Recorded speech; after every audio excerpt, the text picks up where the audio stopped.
Ignition sequence starts. 6, 5, 4, 3, 2, 1, 0. Liftoff. We have a liftoff.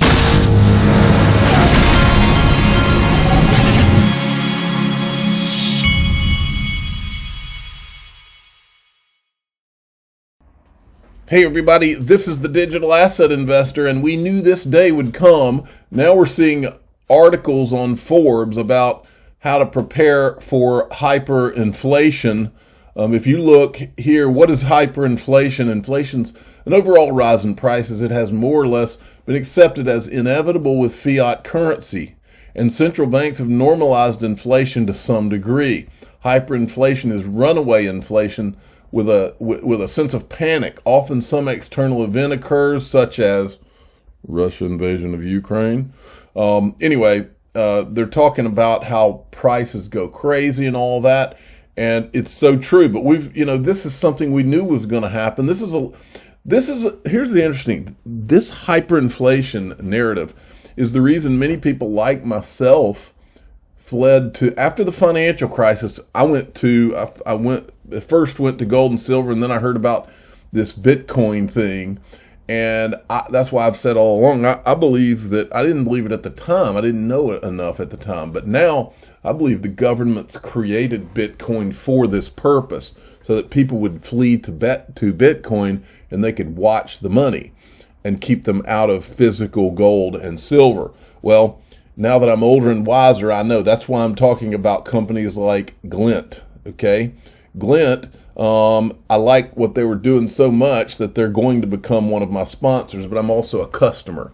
And the reason I'm a customer is because of the ultimate fear that I've always had is that our money eventually becomes worthless. Well, Glint has solved a problem, okay? They've solved a problem. Yeah, you can have physical gold, and that's what I have. That's what I do too, and that's what is important. It's important to have physical gold, but they've solved the problem of, okay, well, let's say that it's going to take me because of hyperinflation that our politicians have ultimately created for us. Let's say it's going to take a wheelbarrow of cash to go and buy a loaf of bread, like it did in the Weimar Republic back in Germany back in the day, or I think it was in Germany. Anyway, the Weimar Republic was where their money became worthless overnight, and they were literally taking wheelbarrows of cash to go and buy a loaf of bread. Well, in that scenario, Glint has solved a problem. I've got a MasterCard where I can put gold, and I can check a box in my account to use the gold when I go to the grocery store. So in that terrible situation where everybody's dollars are worthless, I'm going to have spending power that other people don't have because I'm going to have my Glint debit MasterCard. That is a game changer. And that's why I'm putting the link to it in the top of this description too. Okay, I forgot to go over this the other day. This woman gets it. Her name is Linda P. Jones. Ripple has the potential to become the highest valued company in history. That is because, in addition to being valued as a profitable company, it also has the XRP escrow it owns, which is like having gold in your treasury. That's exactly what it's like. What would the value be of the Federal Reserve if you were able to own it? Ripple's price comparison should be thought of like that, because it is going to run all the money. Ripple is here to make a dent in the universe. Their words, not mine. For my back of the envelope calculation to add to your own investment research, not financial advice, listen here. Okay, and so she did an actual video, and I haven't had time to go and watch it yet, but you should. All right, check this out. I found this morning randomly, and I want to show it to you. Remember the video we had where Bob Pisani, this is from June 6th of 2018, just a few days before the Hinman Ethereum Free Pass speech. If you remember, Bob Pisani interviewed Jay Clayton in this exact same booth, okay? Well, I didn't know, but he also interviewed Brett Redfern, the SEC Director of Division of Trading and Markets, on June 6th. So the same day that he talked to Clayton, he talked to this guy. Listen up.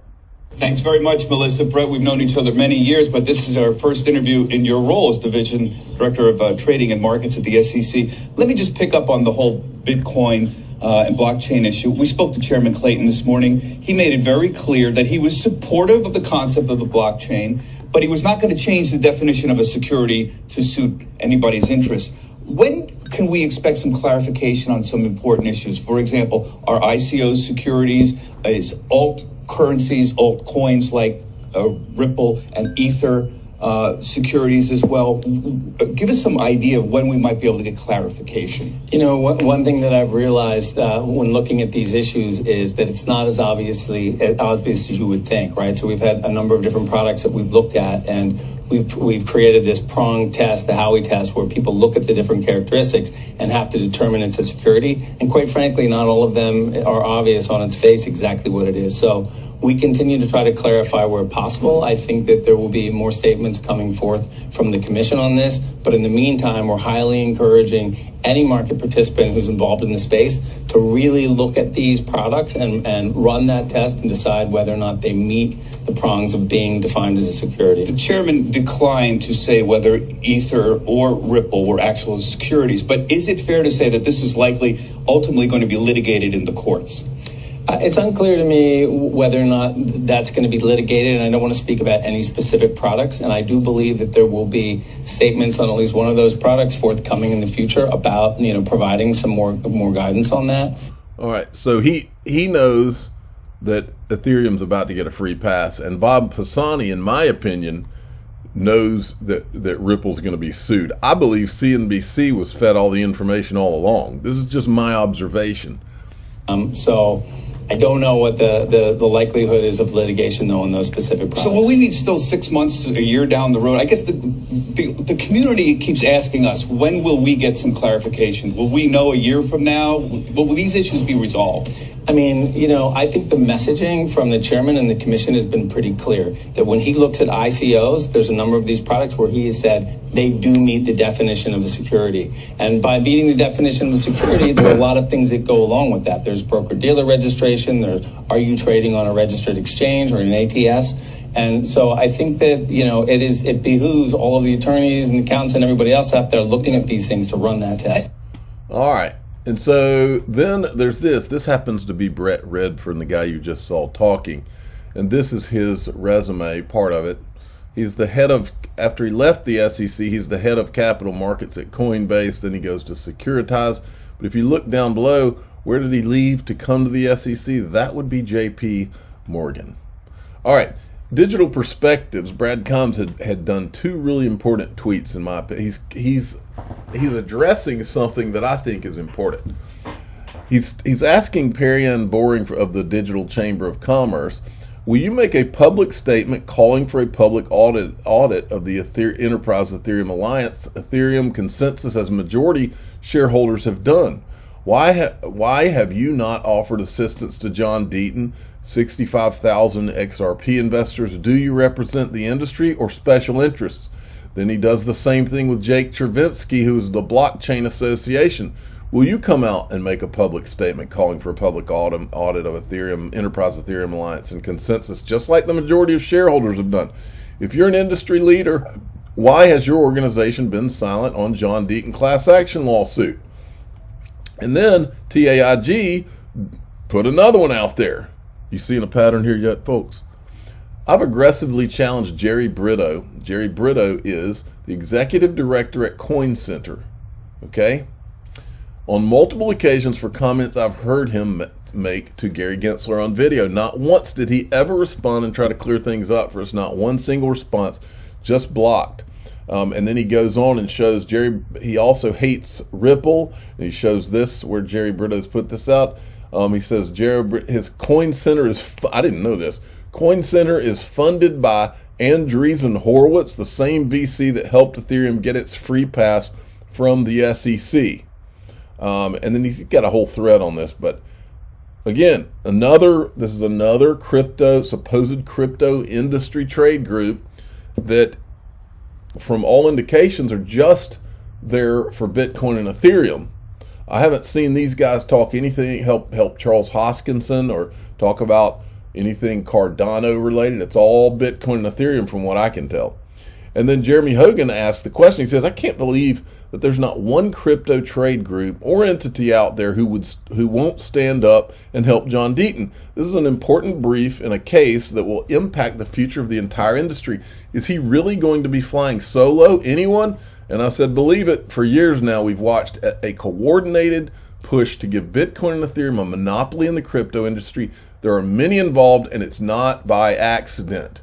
And then John Deaton this morning had tweeted this out to Anthony Pompliano and his brothers.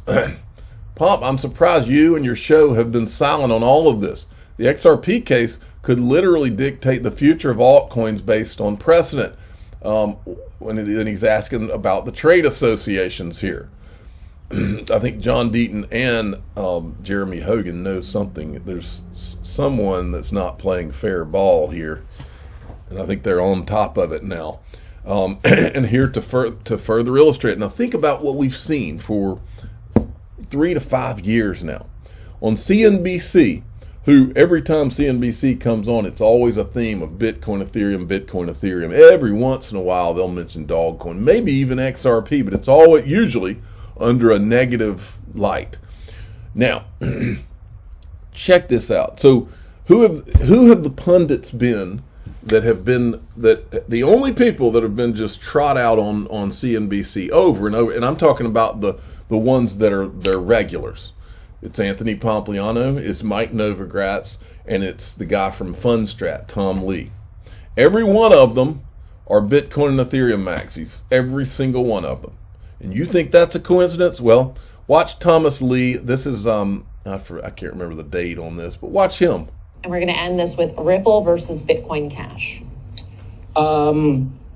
I'd pick Bitcoin Cash over Ripple because, I think in some ways Bitcoin Cash has some unique features relative to Bitcoin, so there's some merits to owning it. Right. Are you telling me now, folks? You're all a lot of the. There's a reason that most of the people in the XRP community are the sharpest. They get it. Okay, they get how the real world works. Are you telling me that Tom Lee truly does not believe that XRP is worthy of investing in, truly does not believe that there's any reason to own it? The fact that he said that, because we've never accused any of these guys of being stupid, the fact that he says that and he's got that smirk on his face tells me everything I need to know. I'm telling you, these people they knew something that the public didn't know, in my opinion, because they've been saying that it never made any sense to me for years now. It never made any sense to me, but now that we get the Ethereum free pass and we get and the SEC sues Ripple, now under that light, if at the beginning of his statement or the beginning of every conversation Novogratz ever had on there, or the beginning of every time Pont went on there and didn't understand why Ripple, he just did, when he interviewed Brad Garlinghouse, he just didn't understand why, he didn't understand XRP.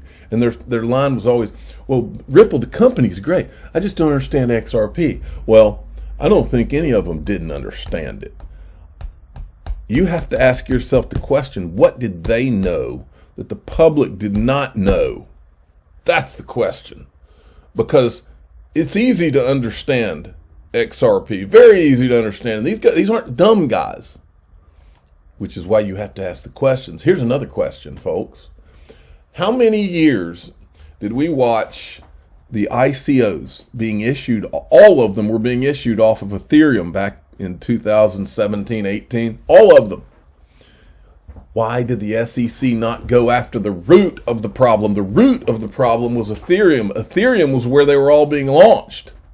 Instead, they would just pick one here and there, and they'd go after this ICO and this ICO. Why not go and shut down Ethereum? Or go after Ethereum?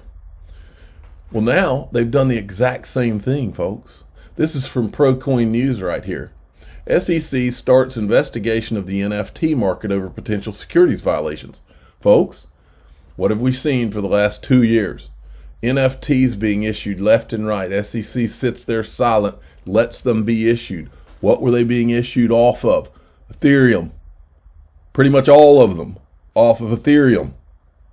And now they're going to go after them. Why didn't they do it? Why didn't they go to the source back then, or issue a statement saying, wait a minute, all these NFTs that are being issued on Ethereum, don't get involved? They didn't do that.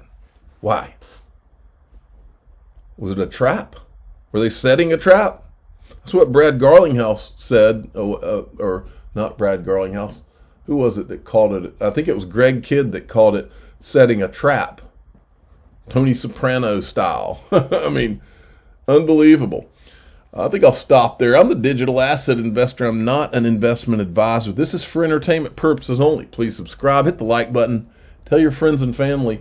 Why are they setting traps instead of giving frameworks?